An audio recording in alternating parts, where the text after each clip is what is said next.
Hey there, in this episode we're going to take a look at migrating the existing handle logic of an Ask SDK v2 Alexa skill to the Jovo framework. In previous episodes we created a new project, we imported the Alexa skill interaction model and turned it into a Jovo language model, and then also built out the handler structure. And so right now we have this skeleton routing logic with all the different intents, and right now there's nothing happening inside those intents. And so let's bring some of those intents to life in this step. So what we're going to do is we're going to go through all these handlers here, and in the last episode we took a look specifically at those can handle methods, and this time we're going to take a look at the handle methods to show you how to migrate this logic here to the Jovo framework. And we have done this with the launch request handler in the previous episode. And so what we've done here is we turned this speak welcome message and reprompt help message into the Jovo logic with this.ask. Let's do this step by step with the other intents. In this video, we're not going through all these intents, but I will give you an introduction how to do it yourself, and you can later find this code example in our GitHub profile. Let's take a look at the quiz intent first. So this is the quiz handler, and it's quite a large one, but we can get started by just copying everything here and just to show you what needs to be changed. And so we can copy that into the quiz intent here, and this is how it looks like. And so let's go through this step by step. And so we have our session attributes, and then we're building the response, and later we return a response. And so what we can do is, we did this in the previous episode as well, we can get rid of this responses object here because we don't need that, and we can turn this into a this.ask. So that's the first thing that we can do.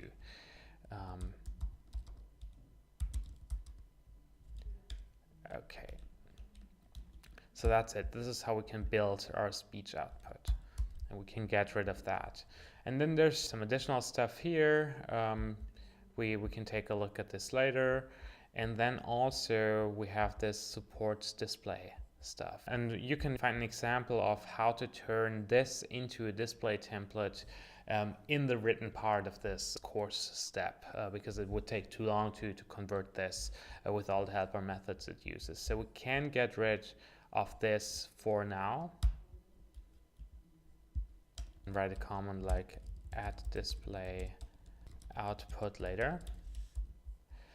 And after we remove the display output for now, we can see that the logic isn't that huge. And so what we're doing here is we get the session attributes from the request. We then set a state, we set a counter, and we set a quiz store. And then we're sending all the handler input to a helper method called ask question. Then we're building the output. This is only used for the display output, so we can get rid of that for now as well. And then that's it. And then we're sending out the output. And so when you're building with the Ask SDK, you're mostly building with a session attributes. And even if you have a database integration, the Ask SDK typically saves all session attributes to the database as well. In Jovo, we have different concepts of data. So we have session data, which translates to session attributes, and so the states are also stored as session attributes. And then we have user data, which uses the Jovo database integration to store user-specific data. And then we also have app data, which is typically used for CMS stuff that doesn't need to be retrieved all the time with every request or session, but rather once when the app starts. So for example, when we run the Jovo run command in our terminal. And so for these features here, session data is enough. And so for Jovo, we don't need to call the session attributes method, for example. What we can do is we can just point this to the session data object. Because this is just a reference and we can use this. This is probably the easiest way to to do that. So if you want to port more of your code over, you could also do something like this. You could do something like this dot session dot data, and then do something like counter is 0, quiz score, and so on to keep it a little organized. But for now, if you just want to migrate easily, then it's good to just use this here, and you don't have to change anything in your code. What they do here is now they set a state, and so they use the states.quiz, which we talked about in the last step. We called this quiz state, and Jovo saves states in the session attribute as well, but we use a different method to make sure that it's not overwritten by something else that's called state. And so what we usually have is this dot set state or this dot follow up state. Let's use this state for now, and then add quiz state. We can take a look how it looks like in the debugger in a minute. And so we can get rid of that. We can keep all the other things. So everything works now except this ask question helper method. So what we can't do here is use the handler input because we don't have this anymore. And so what we can do is we can pass this object. And so let's go to ask question. And so this uses the handler input, but we passed the Jovo object, and so we can call it Jovo, for example. And then when we have the session attributes here, for example, we don't use the handler input here, but we use the jovo.session.data, for example. So this is like using this. What you could also do, we won't do that for this example, what you could also do is you could call the method like this, ask question.call. In this case, you wouldn't need ask question, the context would be passed, and you would be able to use this as well. And we won't do this for this example, but this works. It depends on what you prefer. And if you always prefer to use Jovo, you could also just have a Jovo parameter here in the handler. You could have it in all your handlers. This is what some people prefer. But for this example, yet stick to this, pass this, and then use Jovo in your helper method. And so what we have here is, again, we use the attributes, and then we save some stuff there. And then afterwards, we set the session attributes. We don't need this with Jovo session attributes because we just have this one session data object, and this gets saved into the response later. So we can get rid of that. And after that, that's it. And so this should now work. Let's see if we made everything right. So let's go to the terminal and open your debugger. And let's try it out. Let's use launch. You can take a look at the session attributes here. So there's none here so far. We can now open the quiz intent. Let's click on it. And here we go. And so what you can see here, it worked. Here's the first question. What's the abbreviation of Wyoming? And so in this example, it says one question, but Alexa pronounces it correctly. And so we can try that out as well. Alexa, open my quiz game. Welcome to the United States quiz game. You can ask me about any of the 50 states and their capitals, or you can ask me to start a quiz. What would you like to do? Start a quiz. Okay, I will ask you 10 questions about the United States. Here is your first question. What is the statehood order of Wisconsin? Stop. Take a look here, what we have here. On request, we don't have any session attributes, but then on response, we have this Jovo state. And this is also the reason why we use the set state method instead of just adding an element called state to really make sure this is a Jovo variable. And so this has the quiz state, and then we have all of these different session attributes. So this seemed to work. So this is the first handler that we migrated from Ask SDK v2 to Jovo intent handling, including migrating the session attribute stuff and helper methods. And let's take a look at another one to see if there's any additional differences. And so we have the definition handler, for example, which is interesting because we're taking a look at different slots here. And so let's take a look there as well.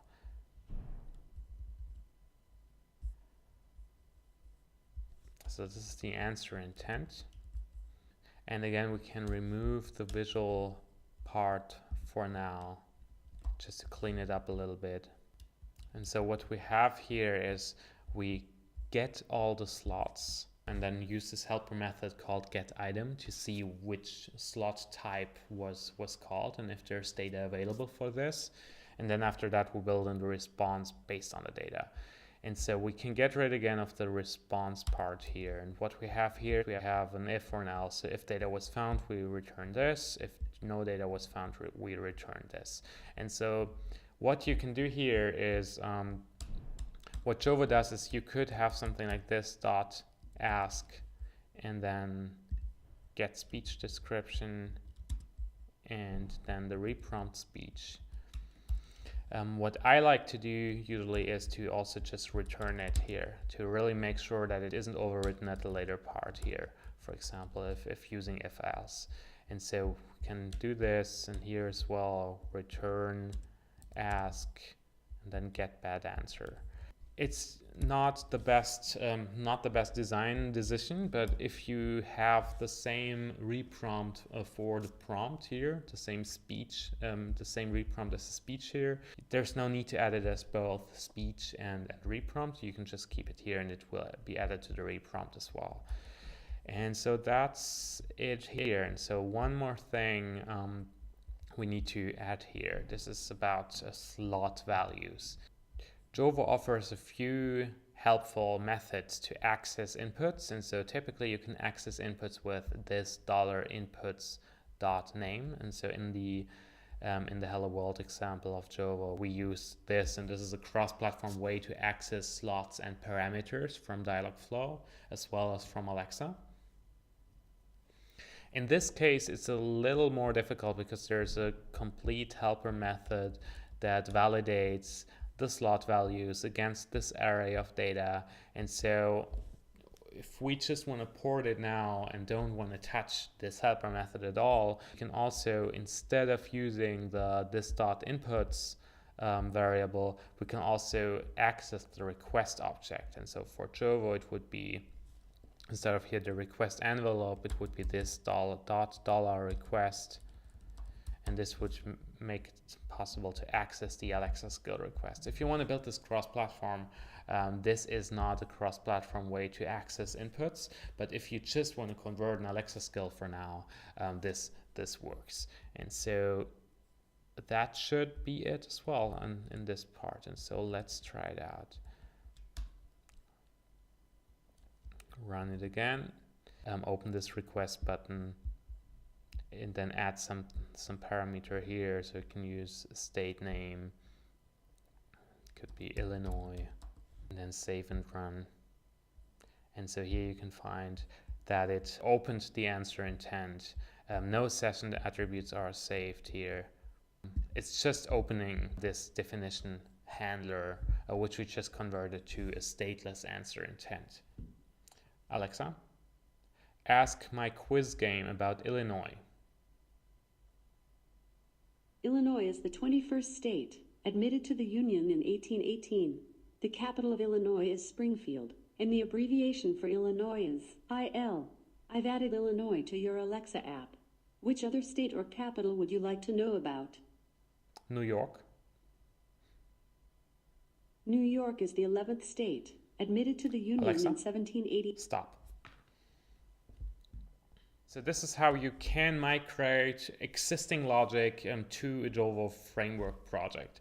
There's a few additional things. I'm covering this in the written episode, but what we usually do is we go through all of these handlers here and take a look, and then we usually migrate it like this first, so by keeping existing helper methods, and then afterwards we do some refactoring. And we will do this in later episodes of this course as well. We will do a little refactoring. We are going to use i18n to make sure that our content is sitting in both functions and constants. Here we'll just use a JSON file for storing content and some other stuff. Yeah, if you want to take a look at all the other handlers that were migrated to Jovo, take a look at the example project. You can find it on GitHub and in the written part of this course. And see you soon for the next episode of this Jovo course.